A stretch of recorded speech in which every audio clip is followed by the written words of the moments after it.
안녕하세요. 강아지 건강과 행복한 삶을 위해 노력하고 있는 수의학 박사 닥터입니다. 강아지 요로 질병 중에서는 가장 문제되는 것이 요로 감염증이 있고, 그 다음이 이제 요로 결석인데요. 사실 요로 감염증은 항생제로 치료를 하면 대부분 치료가 잘 됩니다. 따라서 문제가 되는 것은 요로 결석인데요. 강아지 요로는 이제 위에서부터 신장, 요관, 방광, 요도 이렇게 이제 구성이 되는데, 강아지는 주로 이 결석이 방광에 생깁니다. 사람의 경우는 신장에 결석이 생기는 경우도 꽤 있는데, 강아지는 신장에 결석이 생기는 경우는 드물고 대부분 방광에 결석이 생기는데요. 결석은 몇 가지가 있습니다. 종류가. 결석을 구성하는 이 성분에 따라서 몇 가지 종류가 있는데, 각각의 특성도 있고 또 치료 및 관리법도 다릅니다. 제가 이제 쭉 영상을 통해서 강아지 요로 결석이 어떤 질병이고 어떻게 치료나 관리 또는 대처를 해야 되는지에 대해서 여러 시리즈를 통해서 말씀을 드리고, 강아지 요로 결석을 치료하거나 또는 관리하는데 수술을 포함해서 정보를 제공하고자 합니다. 감사합니다. 자, 여러분, 이번에는 강아지 요로 결석 사료에 대해서 알아보려고 하는데요. 동물병원에서 요로 결석 진단을 받게 되면 어떤 경우가 됐든 수술을 하든 그렇지 않든 치료를 먹이는 경우가 굉장히 많은데요. 이번 시간에는 강아지 요로 결석 사료의 실체에 대해서 알아보고 또 장단점도 살펴보도록 하겠습니다. 강아지 요로 결석의 관리 및 치료 방법부터 알아보려고 하는데요. 수술 전 관리, 즉 현재 결석 상태가 수술을 할 필요가 없다, 이런 경우에 이제 관리 방법으로는 첫 번째가 이제 이 음수량을 증가시키는 것입니다. 물을 많이 먹이면 소변을 많이 보게 되고, 소변의 농도가 엷어지기 때문에 결석이 발생할 가능성이 감소하기 때문에 이제 음수량을 증가시켜야 하고요. 그 다음에 결석을 녹이는 방법 또는 생성을 억제하는 방법이 있는데, 이때 사용하는 것이 사료 그리고 기능성 영양제가 있습니다. 이런 이제 사료나 기능성 영양제를 먹이면서 소변을 잘 관찰하고 주기적으로 검사를 해서 결석이 어떻게 변하는지를 살펴보는 것이 수술을 하기 전에 요로 결석 관리법이 되겠고요.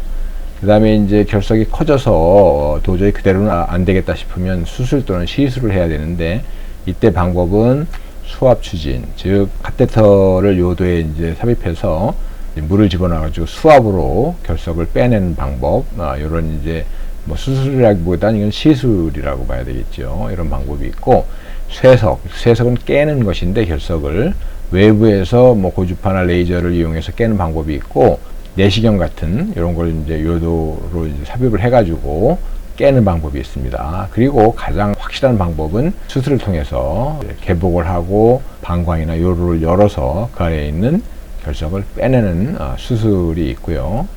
그 다음에 이제 수술 후에도 관리를 해줘야 되는데, 결석은 재발하는 경우가 많기 때문입니다. 그래서 일단 수술하면 제거한 결석을 분석기관에 보내서 정확한 종류를 파악해야 되고요.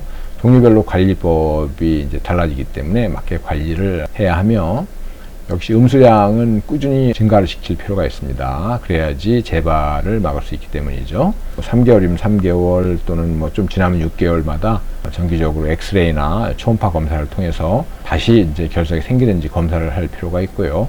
재발 방지 방법에도 또 많이 쓰이는 방법이 결석 사료와 영양제가 되겠습니다.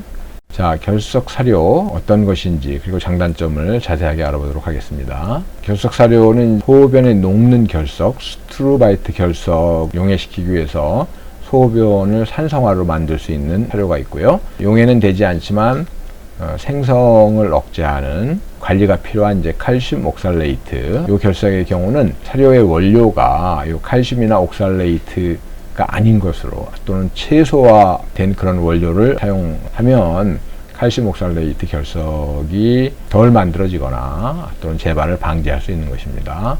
물론 요로 결석 사료는 다 어떤 것이 됐든 음수량을 증가시킬 수 있습니다. 즉 짜게 만들어서 나트륨 함량이 높기 때문에 음수량을 증가시켜서 결석의 생성을 억제하는 이런 이제 사료입니다. 쉽게 먹이는 거니까 사용이 간편하고 비용도 뭐 다른 방법에 수술이나 이런 거에 비해서는 저렴하기 때문에 장점으로 볼 수 있고요. 단점으로는 결석을 제거하거나 또는 생성을 억제하는 효과는 상당히 제한적이라는 것입니다. 이거 먹인다고 뭐 결석이 안 생기거나 그러는 것은 아니란 얘기죠. 그리고 더 큰 문제점은 고나트륨, 즉 음수량을 증가시키기 위해서 나트륨 함량이 이제 높게 만든 사료가 이 요로결석 사료인데요. 고나트륨 사료의 문제점은 다른 거에 비해서 이제 나트륨 함량이 높기 때문에 전해질 불균형을 초래해가지고 다리나 이런 데가 부을 수 있고요. 그 다음에 혈압을 상승시키고 심장병을 발병시키는 데도 기여할 수 있고, 또 이미 심장병이 발병한 강아지라면 악화시킬 수 있기 때문에 주의가 필요하고요. 또 이 나트륨, 많이 이제 섭취한 나트륨을 배출하다 보면 신장세포에도 해가 되기 때문에 신부전이 발생할 수도 있다. 이런 것이 이제 단점입니다. 또 기호성이 낮기 때문에 강아지에 따라서는 잘 먹지 않는 것도 요로결석 처방식 사료의 단점으로 볼 수 있겠습니다. 사료를 사용하지 않는다면 기능성 영양제를 사용해 볼 수 있는데요. 닥터엠 유리나리 같은 이런 이제 기능성 영양제를 사용하면 스트로바이트 결석 같은 경우에는 이제 용해를 촉진해서 배출하는 데 도움이 될 수 있고요. 또 요로를 건강하게 유지하는 데 도움이 되기 때문에 스트로바이트 결석을 억제할 수도 있습니다.